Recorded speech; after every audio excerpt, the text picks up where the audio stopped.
दोस्तों, अगर हमारा मन खाली हो जाए तो हम उसमें कुछ ऐसी चीज़ डाल सकते हैं, कुछ ऐसे विचार डाल सकते हैं जिससे हम अपनी मन की बकबक को शांत कर सकते हैं। जो विचारों का सैलाब हमारे मन में चलता रहता है, उन्हें हम बहुत अच्छी तरह रोक सकते हैं। और दोस्तों, अगर एक बार मन की बकबक रुक जाए तो फिर हम मन से जो चाहे वो करवा सकते हैं। इसीलिए अगर आप मन की बकबक को शांत करवाना चाहते हो तो इस कहानी को आखिर तक ज़रूर सुनिएगा। एक नगर की बात है। उस नगर में एक नौजवान युवक रहता था। उसका नाम विकास था। उसे एक समस्या थी और उसकी समस्या यह थी कि उसका मन हर समय भटकते रहता था। उसके मन में हर समय कोई ना कोई नकारात्मक विचार चलते रहते थे। उसके मन की बकबक कभी शांत नहीं होती थी। वो जब भी कुछ सोचकर करता तो कुछ अलग ही कर देता। कभी वो अपने अतीत के बारे में सोचकर पछताता था कि काश मैंने उस काम को, उस समय को कुछ ऐसा कर दिया होता, उस काम को वैसा कर दिया होता। या फिर वो अपने भविष्य के बारे में सोचता रहता और डरता रहता कि कहीं भविष्य में ऐसा हो गया तो क्या होगा, कहीं मैं असफल हो गया तो क्या होगा, अगर मुझसे कोई गलती हो गई तो लोग मेरा मजाक उड़ाना शुरू कर देंगे। और ऐसे ही कई सारे नकारात्मक और असफलता से भरे विचार उसके मन में आते रहते थे। विकास हमेशा ही अपने विचारों में खोया रहता। वह अपने विचारों से मुक्ति पाना चाहता था। विकास चाहता था कि उसके मन में कोई भी फालतू विचार कभी भी ना आए, लेकिन हर समय विचारों का सैलाब उसके मन में उठता ही रहता। इसीलिए जीवन में वो बहुत परेशान हो गया था। फिर एक दिन उसे किसी ने बताया कि यहाँ पास के ही जंगल में एक बौद्ध भिक्षु रहते हैं। उसके पास जाओ, वो तुम्हारी मानसिक समस्या का समाधान अवश्य कर देंगे। ये सुनकर विकास तुरंत ही बौद्ध भिक्षु के पास चला जाता है और अपनी सारी समस्या उन्हें बताता है।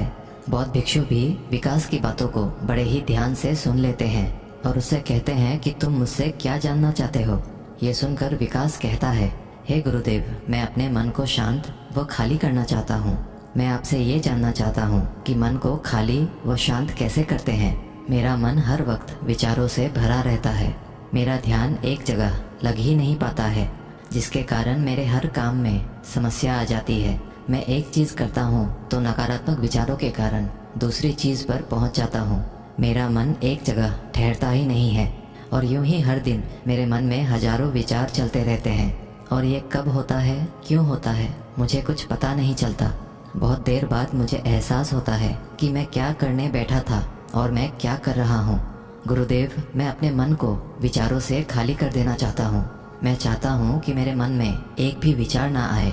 जब मैं चाहूँ तभी मेरे मन में विचार आए। फिर बौद्ध भिक्षु ने कहा, किसी समस्या का समाधान तभी निकाला जाता है जब हम उस समस्या की जड़ तक पहुँच जाते हैं, समस्या को ठीक से समझते हैं और जानते हैं। आगे बौद्ध भिक्षु कहते हैं, जिस मन को तुम खाली करना चाहते हो, क्या तुमने उस मन को कभी भी थोड़ा बहुत भी समझा है, जाना है?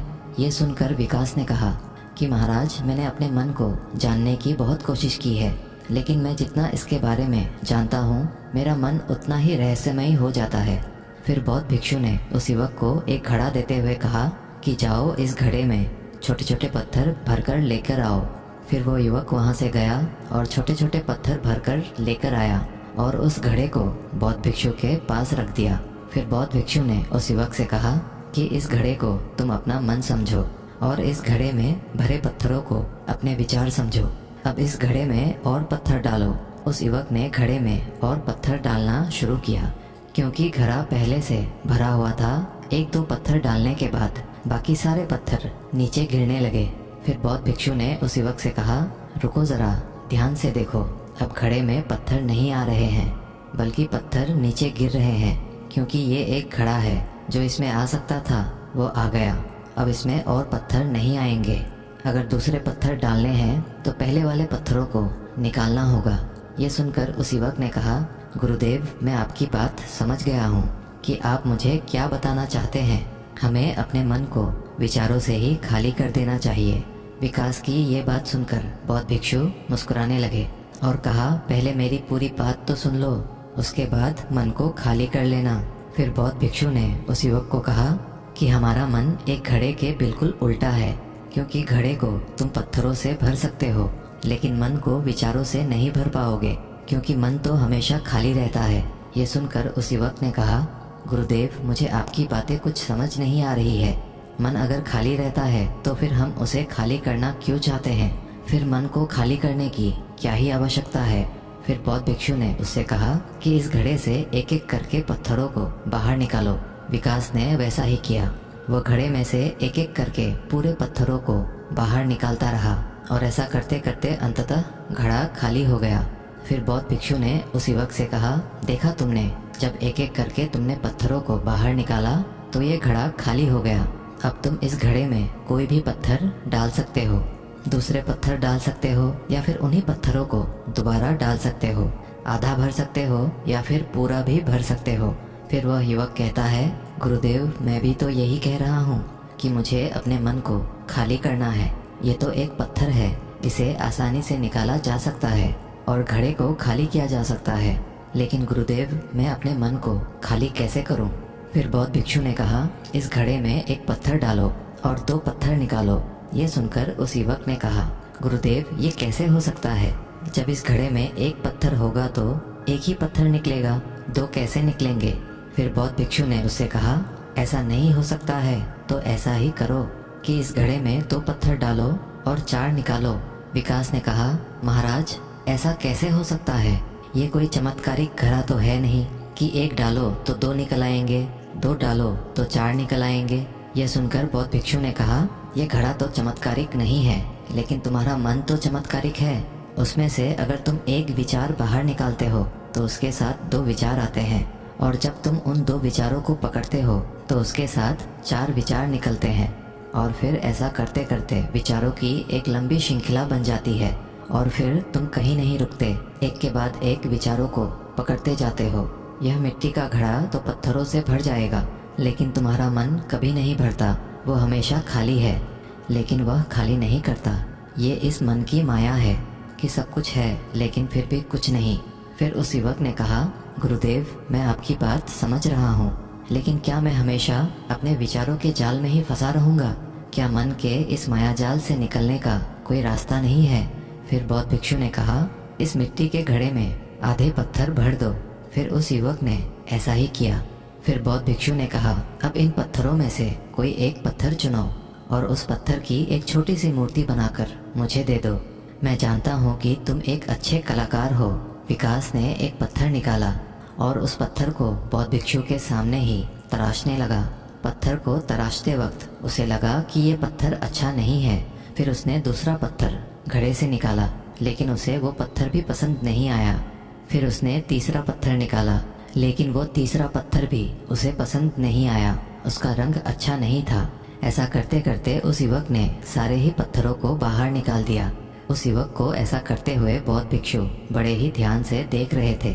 फिर बौद्ध भिक्षु ने उससे कहा कि जो तुमने सबसे पहले पत्थर निकाला था, उस पत्थर को ये समझकर तराशो कि इसके बाद तुम्हारे पास कोई और पत्थर नहीं है और ये एक ही पत्थर तुम्हारे पास है।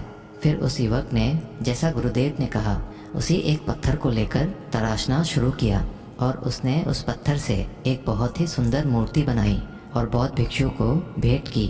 और बौद्ध भिक्षु से कहा, गुरुदेव, इस पत्थर से इतनी सुंदर मूर्ति बन सकती थी, मैं ये सोच भी नहीं सकता था। उस युवक की बात सुनकर बौद्ध भिक्षु ने कहा कि जब तुम्हारे पास और कोई दूसरा विकल्प नहीं होता है, तब हम उस विकल्प में ही संपूर्ण ऊर्जा लगाते हैं और उसी को सबसे बेहतर बनाते हैं। और जब हमारे पास कई सारे विकल्प होते हैं तो हम पत्थर चुनते भी नहीं और मूर्ति बनती भी नहीं। हमारा मन भी एक विचार के पीछे हजारों विकल्प खोल के रख देता है और एक मुख्य विचार को छोड़कर उन हजारों फालतू के विचारों में उलझकर हम रह जाते हैं। फिर उस युवक ने कहा, गुरुदेव, मैं आपकी बातों को बहुत अच्छे से समझ गया हूँ, लेकिन अब मुझे क्या करना चाहिए? कृपया आप मेरा मार्गदर्शन करें। बौद्ध भिक्षु ने उस युवक से कहा कि मन को खाली करना, साफ करना 1-2 दिन का काम नहीं है, ये बहुत लंबी प्रक्रिया है। तो क्या तुम इसके लिए तैयार हो? वह युवक कहता है, जी गुरुदेव, तैयार हूँ, चाहे कितनी भी लंबी प्रक्रिया क्यों ना हो। फिर बौद्ध भिक्षु ने उस युवक से कहा कि मन को खाली व नकारात्मक विचारों से दूर रखने के 6 तरीके हैं। आओ उन्हें एक एक करके समझते हैं। पहला तरीका है कि ऐसे लोगों का साथ छोड़ दो जो तुम्हें कमज़ोर, पिछड़ा हुआ, लक्ष्यहीन महसूस कराए। अक्सर हमारे आसपास ऐसे लोग होते ही हैं, जो हमसे पद और धन में ऊपर होते हैं, और इसी पद और धन के घमंड में वो अपने नीचे से लोगों को कुछ भी नहीं समझते। इसीलिए ऐसे लोगों के पास रहना ही नहीं चाहिए। और ऐसे लोग अपने से छोटे लोगों को हमेशा यही महसूस कराते हैं कि आप कितने छोटे हैं, और इसीलिए वो छोटे लोग अपने जीवन में कुछ बड़ा हासिल कर ही नहीं सकते। इसके अलावा कई बार हमारे मित्र और घर परिवार के सदस्य भी ऐसे होते हैं जो अक्सर हमें छोटा महसूस कराते हैं, हमें नीचा दिखाने की कोशिश करते हैं, लोगों के सामने हमारा मजाक बनाते हैं। तो ऐसे लोगों से जितना दूर हो सके उतना दूर रहो। ये लोग ऐसे होते हैं कि तुम्हारी नज़रों से तुम्हारी गरिमा को दूर करके तुम्हें लक्ष्यहीन बनाते हैं, और फिर तुम्हें खुद की काबिलियत पर शक होना शुरू हो जाता है। तुम्हारे अंदर खुद के प्रति नकारात्मक भावनाएं आ जाती है, और ये नकारात्मक विचार तुम्हें मानसिक तनाव और चिंता की ओर ले जाते हैं। फिर बौद्ध भिक्षु दूसरा तरीका बताते हुए कहते हैं कि तुम बहुत ही कम और चुनिंदा लोगों को ही अपना मित्र बनाओ। ऐसे लोगों को ही अपना मित्र बनाओ जिससे तुम कुछ सीख सकते हो, जिनकी तुम इज्जत कर सकते हो, जो तुम्हारी भावनाओं को समझ सके, जिनकी सोच तुमसे मेल खाती हो, जो जीवन में तुम्हें आगे बढ़ने में सहायता करे। हमारे जीवन और चरित्र में हमारे माँ बाप के बाद हमारे मित्रों का ही सबसे ज़्यादा योगदान होता है। इसीलिए मित्रों का सही होना भी बहुत आवश्यक है। ऐसा कहा भी जाता है, तुम उन 5 लोगों का प्रतिबिंब हो जिनके साथ तुम सबसे ज़्यादा वक्त बिताते हो। अगर तुम्हारे आसपास के 5 लोग जिनके साथ तुम सबसे ज़्यादा वक्त बिताते हो वे ईमानदार हैं, तो तुम भी धीरे धीरे ईमानदार होना शुरू कर दोगे। और अगर वो 5 लोग अमीर हैं तो तुम भी धीरे धीरे अमीर बनना शुरू कर दोगे। कहने का अर्थात यही है कि तुम वैसा ही बन जाते हो जिस तरह के लोगों के साथ तुम अपना समय व्यतीत करते हो। किसी महान दार्शनिक ने कहा था कि तुम मुझे किसी भी इंसान के मित्रों से मिलवा दो, मैं उसके मित्रों को देखकर उस इंसान का भविष्य बता दूंगा। हमारी सबसे बड़ी समस्या ये है कि हम लोगों को ना नहीं बोल पाते हैं। जिन लोगों के साथ हम रहना पसंद भी नहीं करते हैं, ना चाहते हुए भी हमें उन नकारात्मक लोगों के साथ वक्त बिताना पड़ता है। इसीलिए सबसे पहले हमें अपने ज़िंदगी में उन लोगों को ना कहना आना पड़ेगा जिनके साथ रहकर हमें लगता है कि ये हमारी ज़िंदगी खराब कर रहे हैं। अगर ये हमारे ज़िंदगी में ना हो तो शायद हम ज़्यादा खुश रहेंगे। बौद्ध भिक्षु आगे कहते हैं, तीसरा तरीका है कि तुम कभी भी अपना अतीत नहीं बदल सकते, लेकिन तुम अपना भविष्य अवश्य बदल सकते हो। इसीलिए तुम्हें पूरी तरह से वर्तमान में रहते हुए उन चीज़ों पर, उन कामों पर ध्यान दो जो तुम्हारे नियंत्रण में है, जिन्हें तुम आज कर सकते हो, अभी कर सकते हो। बौद्ध भिक्षु कहते हैं, मेरी एक बात हमेशा याद रखना, केवल वर्तमान में रहकर भविष्य को संवारा जा सकता है, अतीत में रहकर नहीं। इसीलिए वर्तमान में जीने की आदत डालो। चौथा तरीका है कि तुम स्वस्थ और पौष्टिक खाना खाओ। हमारा शरीर ऊर्जा से चलता है, और हम जैसा खाना खाएंगे वैसी ही ऊर्जा हमारे शरीर को मिलेगी। अगर हमारा शरीर स्वस्थ नहीं रहेगा तो हमारा मन स्वस्थ कैसे रहेगा। जब शरीर कमज़ोर व बीमार रहता है तो मन में कई सारे नकारात्मक विचार आते हैं, और स्वस्थ शरीर में स्वस्थ दिमाग का वास होता है। इसीलिए शरीर को स्वस्थ व मजबूत रखना हमारी जिम्मेदारी है। बौद्ध भिक्षु कहते हैं कि 5वां तरीका यह है कि रोज़ ध्यान करो। ध्यान करने का सबसे उपयुक्त समय सुबह या फिर रात को सोने से पहले होता है, लेकिन अगर तुम्हें ध्यान में गहरा जाना है तो सबसे उपयुक्त समय रात का ही होता है। रात में सोने से पहले ध्यान करने से नींद में भी सुधार होता है और बहुत गहरी नींद आती है। ध्यान करने के लिए तुम अपनी सांसों पर ध्यान केंद्रित कर सकते हो, या फिर तुम अपने मन में उठने वाले विचारों पर भी अपना ध्यान केंद्रित कर सकते हो। मन में उठने वाले विचारों पर ध्यान केंद्रित करने से ध्यान करने वालों का ज़्यादा फायदा होता है, क्योंकि इसमें आसानी से गहरे ध्यान में उतरा जा सकता है। अगर तुम ध्यान नहीं कर सकते हो तो रोज़ खुद के साथ अकेले में वक्त बिताओ। खुद के व्यवहार को समझो, देखने की कोशिश करो कि मन में किस तरह के विचार उठ रहे हैं और क्यों उठ रहे हैं। बौद्ध भिक्षु आगे बताते हुए कहते हैं, छठा तरीका है कि तुम नए नए जगह घूमने जा सकते हो, क्योंकि एक पुरानी कहावत है कि एक लंबी यात्रा आपको 100 किताबों के बराबर ज्ञान देती है। गौतम बुद्ध अपने जीवन काल में 9 महीने लगातार घूम रहे थे।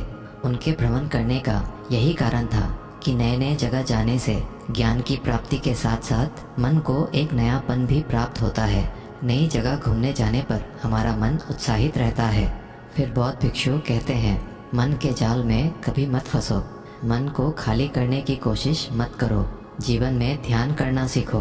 अपने ध्यान को केंद्रित करो। अपने ध्यान में एकाग्रता लाओ और जीवन में जो कर रहे हो उसे पूरी मेहनत के साथ अंतिम समझकर करो। उस काम को ऐसे करो कि उसके बाद तुम्हें और कुछ नहीं करना है। और जब फिर दूसरे विचार पर कार्य करो तो बस उसी पर कार्य करो, किसी तीसरे विचार पर नहीं।